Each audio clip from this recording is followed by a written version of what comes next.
yes, my friends. So we have been reading from Dr. David Who, David Who, Dr. David Who, David Who, Dr. David Who. His book, The P Word: A Manual for Mammals, is basically a way of teaching adolescents about what's going on down there when things start to change. So yes, we talked about animal markings and all of that.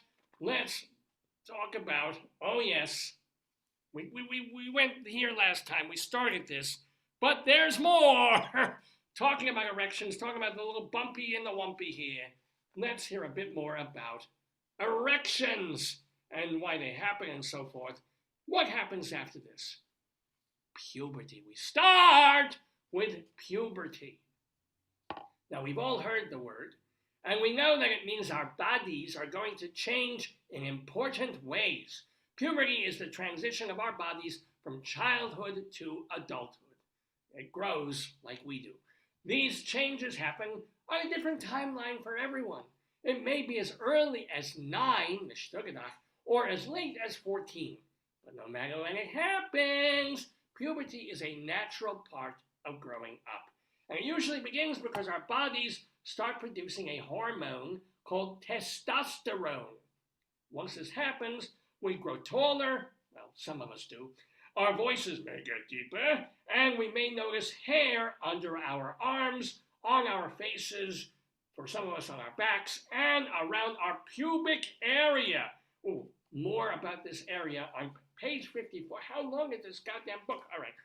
Because puberty is the biggest period of growth, and also for women, you're getting periods then, the penis, scrotum, and testicles, I don't know why I said it like that, scrotum and testicles will grow. During and after puberty, the size, length, or width of the penis and testicles may change. Small or large, thick or thin, different sizes, lengths, and widths are all common and healthy. So this is good news for Jews. Let me tell you about this small. What does this have to do with erections? Let's find out. When we hit puberty, our erections will lead to what is called ejaculation, or the release of semen. Even though we don't start to produce sperm and semen until puberty, it's important to understand how our bodies work at all ages so that we're better prepared for the changes to come. Come being the operative term. Semen is one of the two. Well, I need to do this big. Hold on. Semen is one of the two liquids that comes from our penises. We know the other one. That's right, pishos, urine. It is a complex mixture containing millions of special cells called sperm that are used in reproduction. Here, let's take a look at them. There we go. No, you're not just carrying eggs to market. Those are the little bally things right there. Like a factory, the testicles are the first step. There's no reason. I'm a 10-year-old at heart. Like a factory, the testicles are the first step to create and package sperm to be sent out. Testicles are inside a pouch of skin called the scrotum, which can act like our own thermometer. If it's cold outside, we all know this, shrinkage. If it's cold outside, the scrotum pulls the testicles closer to the body. If it's warm outside, the testes hang away from the body. Makes sense, doesn't it? Here we go. When the sperm is ready to be delivered, ding dong. I'm just overtired. There's no reason for me to laugh at that. It travels from the testicles into the ding dong through the vas deferens. And yes, I'm going to make a joke you've heard 40 million times. It makes a vast difference which way it travels. This muscular tube, take a look. Here it is. Oh boy. This muscular tube goes over and around the bladder and connects to the urethra. And by the way, I should have asked Natalie Douglas if she covers any urethra Franklin. Ba-dum boom.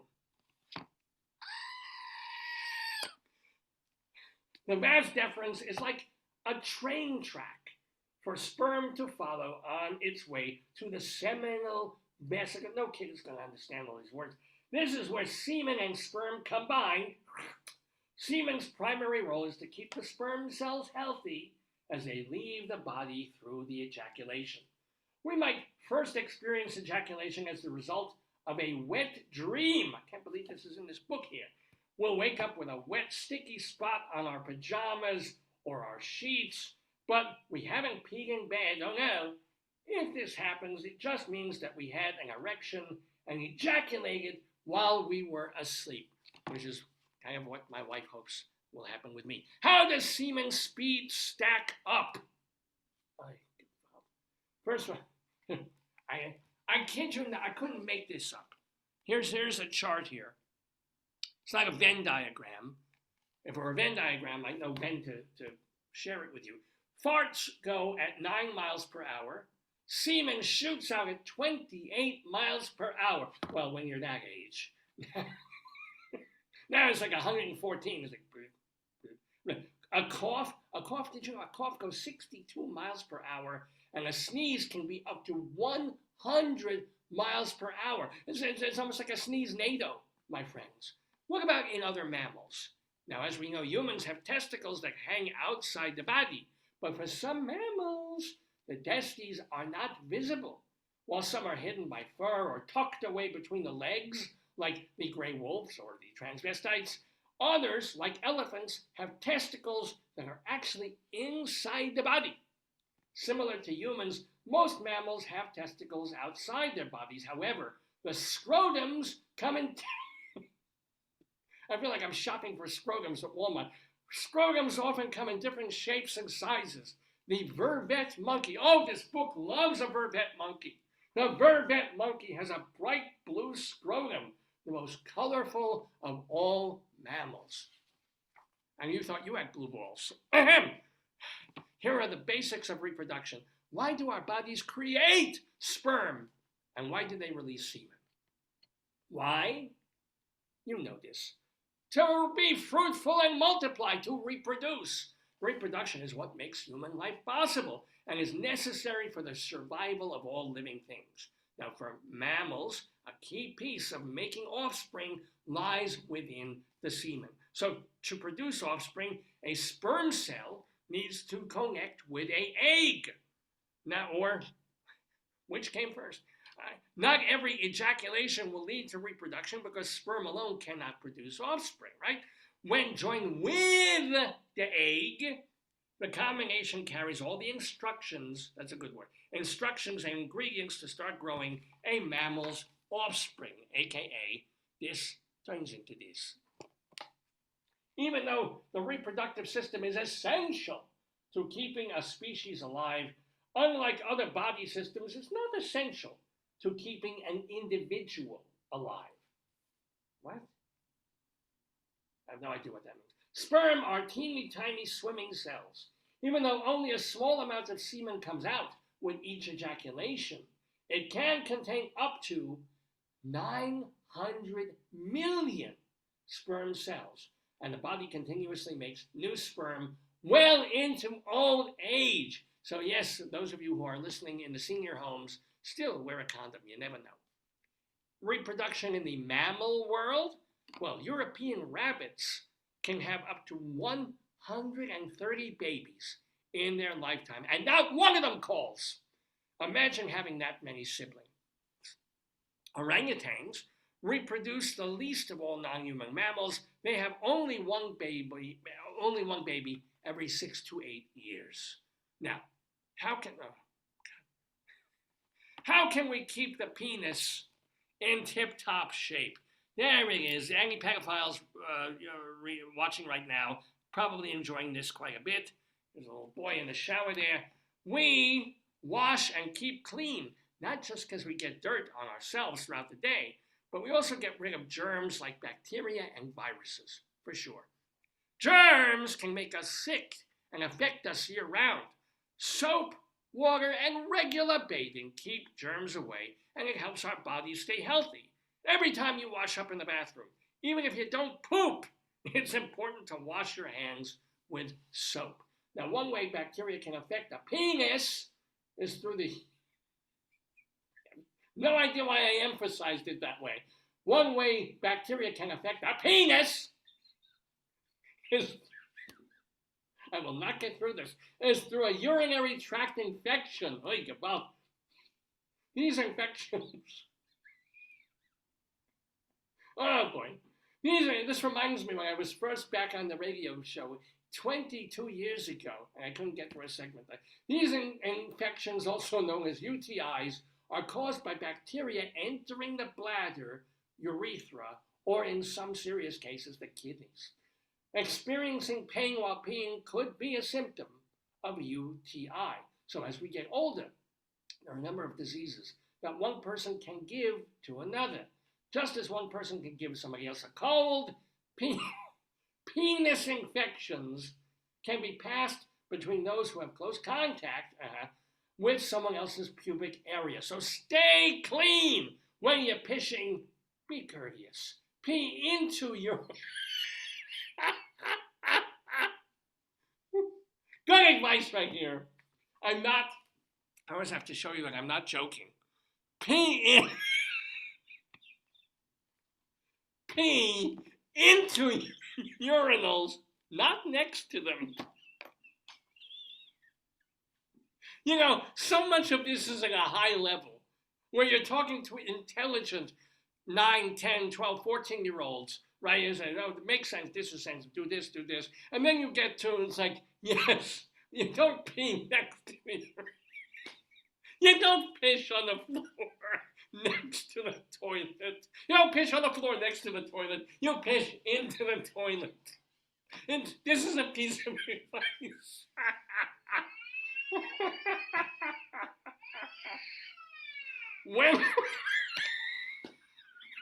I'm not going to get through this. When using the toilet, focus, hold on. When using the toilet, lift the seat to pee and aim into the toilet, as opposed to, now men understood. Men, when you're a kid, you leave the seat down, you sometimes this, it trickles, I get it. But the obviousness of this is so wonderful. Now, if you miss, make sure to clean it up, because the next user will appreciate it. Now, when you're taking a shower, wash your penis with just a little bit of... Visually.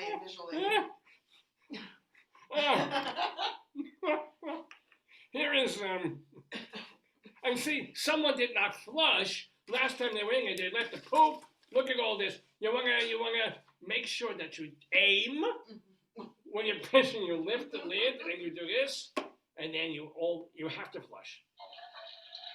There you go. Even if you're filthy like Oscar the Grouch is, it is important that you care for those around you, and you keep things clean and keep yourself clean. Use a little soap in the shower and make sure to rinse it all off. If your penis still has a foreskin, you're probably not watching this program. Wash underneath it, or at least a couple of times a week. Wow. Does it get that?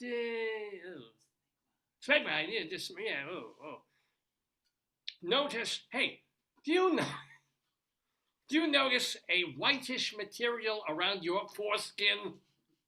That is called smegma, and it means it's time to wash. Oh boy. Hey, by the way, just so you know, in case you were wondering, not just humans, but all mammals keep their penises clean. Look at this. Here we go. As we know, humans, apes, and bats, and even cats and dogs have penises that are exposed and unprotected. So keeping them clean is especially important. Cats and dogs often lick their penises, often after peeing, to keep them clean and healthy. Also must feel really, really good. Bodongo chimpanzees. So they've gotten away from the vervet monkeys, and now we're on to bodongo chimpanzees. This is interesting. They use leaves as napkins to clean their wee-wees. Look, there's an expression on a face. I guess that is the expression that you have when you're washing your pee-pee with a leaf. Let's just hope it's not poison ivy. Oh, and by the way, let's keep our penises safe in the wild and on the field. This is important. See, mammals walk on 4 feet, fly in the air, swim in the sea, and most are able to retract their willies when they're not in use to keep them safe. Humans don't have this adaptation, so we rely on clothing and other protective gear to guard our exposed private parts. Now, many contact sports like football, baseball, hockey, and fencing in particular, require athletes to wear special equipment to protect their pubic area. The jock strap is made of an elastic band and a hard plastic cup that keeps the penis from getting injured. No, the jock strap is for the other things.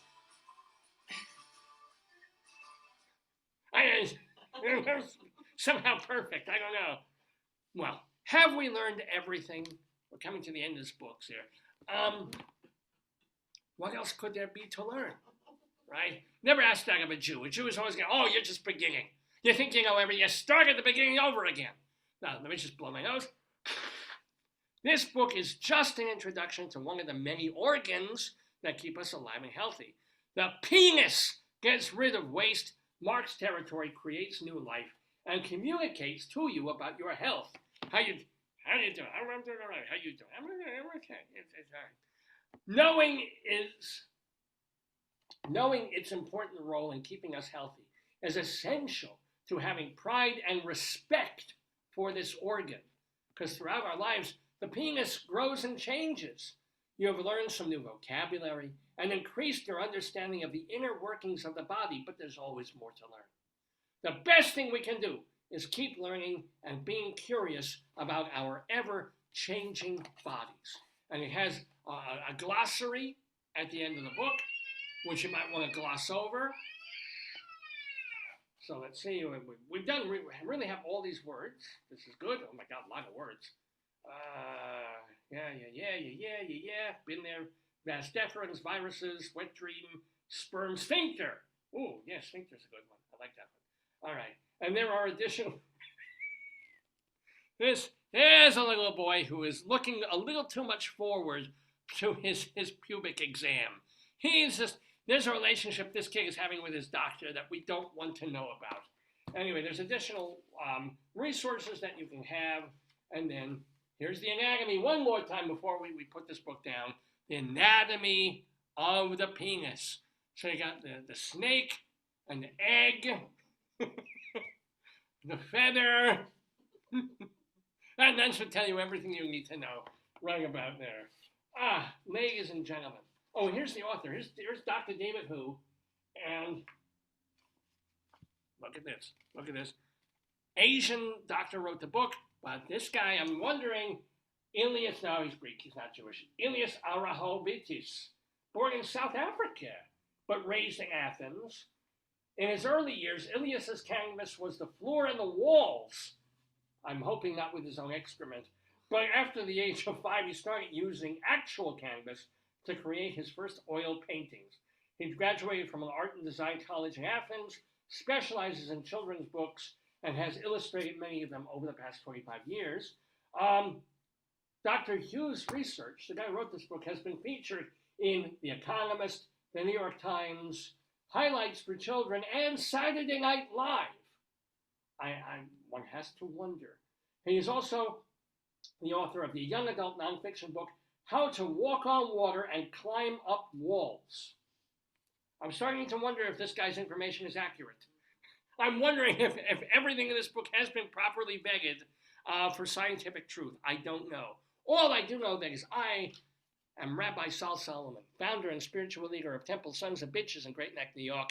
It has been a delight being here with you on this Shabbos morning. I want to wish you a good upcoming Shavuos. And remember, I'm coming back later in the program to do a rabbinical reflection. So you're going to want to be there for that. Don't go away. There's more of Dave's Gone By coming at ya right now.